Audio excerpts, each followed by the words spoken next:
हरे कृष्ण। नारद पंचरात्र नामक ग्रंथ में देवर्षि नारद मुनि कहते हैं, आराधितो यदि हरिः तपसा ततः किम, नाराधितो यदि हरिः तपसा ततः किम। इसका अर्थ है, यदि श्री कृष्ण की आराधना हो रही है तो कठोर तपस्या की क्या आवश्यकता है, और यदि श्री कृष्ण की आराधना नहीं हो रही है तो कठोर तपस्या करने का क्या लाभ है। इस श्लोक से हमें ये शिक्षा मिलती है कि अगर कोई व्यक्ति श्री कृष्ण की प्रेममयी सेवा में संलग्न रहता है तो उसे बाकी सभी तपस्याओं और व्रतों का फल अपने आप ही मिल जाता है। यानी किसी भी व्रत और उपवास के पीछे का मुख्य उद्देश्य अपने आप को अधिक समय तक परम भगवान श्री कृष्ण के चिंतन, जप और सेवा में संलग्न करने का है। श्री चैतन्य चरितामृत नामक ग्रंथ में श्रील कृष्णदास कविराज गोस्वामी कहते हैं कि साधना भक्ति की प्रक्रिया के कुल 64 अंग हैं। इन सब के अंदर भी 10 अंग सबसे प्रमुख हैं, जिसका पालन भक्ति में गंभीर ऐसे साधक को अवश्य करना चाहिए। ये 10 अंग है, एक प्रामाणिक आध्यात्मिक गुरु की शरण ग्रहण करना, गुरु से दीक्षा और उपदेश प्राप्त करना, श्रद्धा एवं भक्ति भाव से आध्यात्मिक गुरु के आदेशों का पालन करना, पूर्ववर्ती आचार्यों के चरण चिन्हों का अनुसरण करना, आध्यात्मिक गुरु से भगवत सेवा के विषय में जिज्ञासा करना, श्री कृष्ण की संतुष्टि के लिए इंद्रिय तृप्ति का त्याग करना, श्री कृष्ण की दिव्य लीलाओं से संबंधित पुण्य तीर्थों में स्नान और निवास करना, मात्र देह और आत्मा के लिए जितना आवश्यक है उतने ही कार्यों में संलग्न रहना, यानी जरूरत से अधिक परिश्रम ना करना, श्री कृष्ण से संबंधित धार्मिक अवसरों जैसे कि जन्माष्टमी, एकादशी इत्यादि पर उपवास का पालन करना और पवित्र वृक्षों, गायों, वैष्णवों तथा ब्राह्मणों की उपासना करना। इन 10 प्रमुख अंगों में भी एकादशी व्रत की महिमा का उच्चारण किया गया है। तो ऐसे ही परम पवित्र एकादशी है ज्येष्ठ मास के कृष्ण पक्ष में आने वाली अपरा एकादशी। इस बार की एकादशी थोड़ी विशेष है क्योंकि इस बार की एकादशी तिथि दशमी से सम्मिलित होकर आ रही है, और आपको जानकर आश्चर्य होगा कि ऐसी एकादशी का पालन न करने की सलाह हमारे शास्त्र देते हैं। तो फिर क्या एकादशी का पालन ही ना करें? जी नहीं, ऐसा भी नहीं है। भविष्य पुराण में कहे गए अनुसार जब दशमी से सम्मिलित एकादशी आए तो उसका पालन एकादशी तिथि पर ना करके द्वादशी पर करना चाहिए, और उसका प्रमाण है ये श्लोक, अतएव परित्याज्य समये च अरुणोदये दशमी एकादशी विद्धा वैष्णवेन विशेषतः। अर्थात व्यक्ति को दशमी से सम्मिलित एकादशी को त्याग देना चाहिए, भले ही वह सूर्योदय से पूर्व उपस्थित हो, विशेषकर वैष्णवों को। और भगवान श्री विष्णु तो यहाँ तक कह रहे हैं, पुण्यम सुसंचितम याति कल्पकोटि शतार्जितम सशल्यम ये प्रकुर्वन्ति मुक्तिदम मम वासरम। जो व्यक्ति मुक्तिदायक मेरे दिवस पर उपवास करता है परंतु वह दशमी के साथ सम्मिलित हो तो उसके पूर्व काल के 100 चक्रों में अर्जित पुण्य नष्ट हो जाते हैं। इसलिए अगर आप अपने पूर्व पुण्यों को खोना नहीं चाहते हैं और पाप कर्मों को नष्ट करना चाहते हैं तो इस बार की एकादशी व्रत का पालन 3 जून 2024 सोमवार के दिन ही करिएगा, और अगले दिन 4 जून मंगलवार को यानी त्रयोदशी पर इस व्रत का पारण करने का समय रहेगा 5:23 से लेकर 10:04 के बीच में। तो चलिए अब हम इस अपरा एकादशी के उपलक्ष्य में एक पौराणिक कथा का श्रवण करते हैं। एक समय युधिष्ठिर महाराज ने भगवान श्री कृष्ण से पूछा, हे केशव, ज्येष्ठ मास के कृष्ण पक्ष में कौन सी एकादशी आती है और उसका महत्व क्या है? कृपया इस विषय में संपूर्ण मार्गदर्शन प्रदान करें। इसके उत्तर में परम भगवान श्री कृष्ण कहते हैं कि हे राजन, ज्येष्ठ मास के कृष्ण पक्ष में आती है अपरा एकादशी। ये महापुण्य फल प्रदान करने वाली और समस्त पातकों का नाश करने वाली है। इस व्रत का पालन करने वाला मनुष्य हर प्रकार के जघन्य पाप कर्मों से मुक्त हो सकता है, जैसे कि ब्रह्म हत्या, पर स्त्री संग, धन के लिए शास्त्रों का अध्ययन, गुरु द्रोह इत्यादि।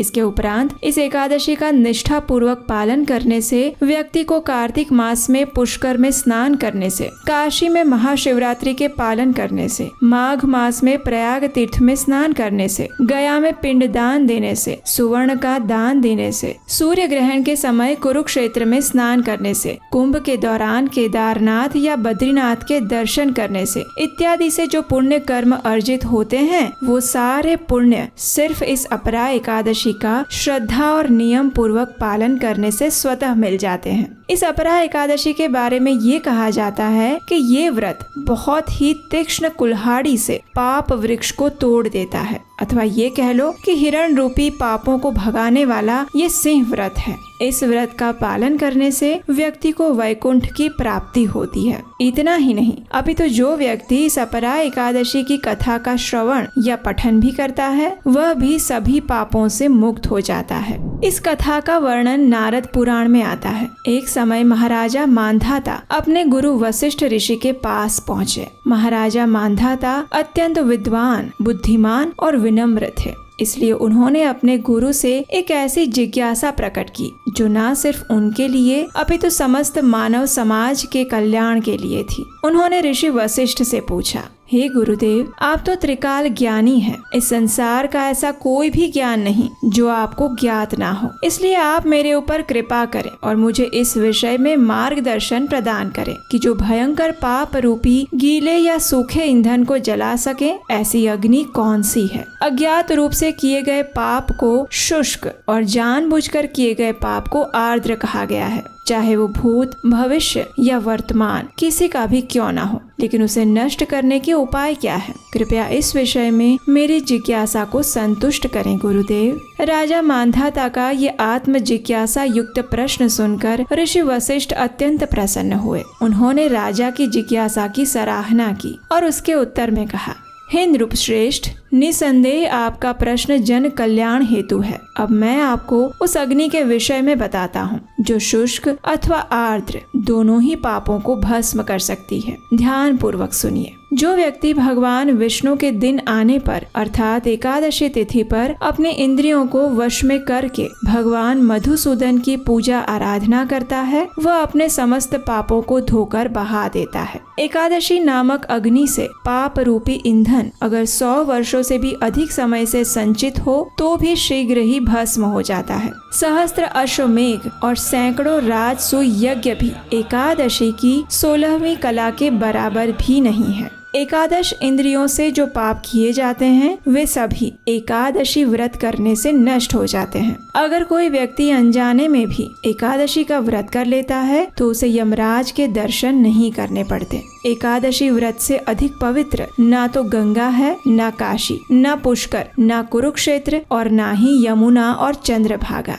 एकादशी का नियम पूर्वक पालन करके उस रात्रि में जागरण करने से व्यक्ति सभी पापों से मुक्त होकर भगवान विष्णु के धाम को प्राप्त करता है। इतना ही नहीं, जो व्यक्ति एकादशी का पालन करता है वह अपने मातृकुल, पितृकुल और पत्नी कुल की 10-10 पीढ़ियों का उद्धार कर देता है। जो मनुष्य आदर पूर्वक इस महान व्रत का पालन करता है उसे दोबारा माता के गर्भ में प्रवेश नहीं करना पड़ता। इसलिए हे राजन, आपके प्रश्न का एकमात्र उत्तर यही है कि हर प्रकार के शुष्क या आर्द्र पाप को जलाने वाली एकमात्र अग्नि एकादशी तिथि है और इसमें कोई संशय नहीं है। इसका निष्ठा पूर्वक कठोरता से पालन करो और अपनी प्रजा को भी इसके महात्म्य के विषय में बताओ, यही आपका कर्तव्य है। इस प्रकार जब राजा मांधाता ने अपने गुरु वशिष्ठ मुनि से इस एकादशी के महत्व के विषय में सुना तो वे बड़े ही प्रसन्न हुए। अपने गुरु के प्रति उन्होंने कृतज्ञता व्यक्त की और विनम्र भाव से उन्हें प्रणाम अर्पित किए। तत्पश्चात राजा अपने राज्य में वापस आ गए।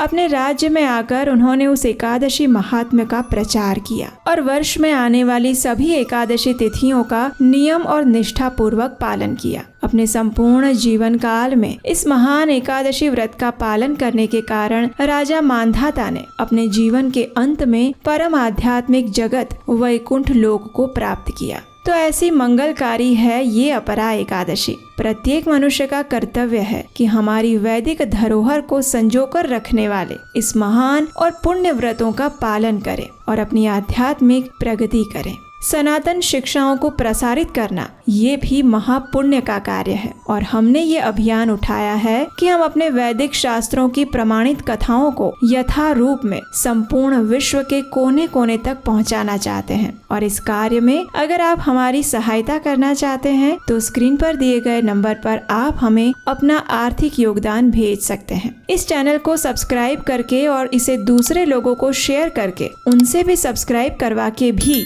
आप इस अभियान में महत्वपूर्ण योगदान दे सकते हैं। तो चलिए इस परम पावनी अपरा एकादशी का श्रद्धा और नियम पूर्वक पालन करते हैं और परम भगवान श्री कृष्ण के चरण कमलों में अपने जीवन को समर्पित करते हैं। हरे कृष्णा।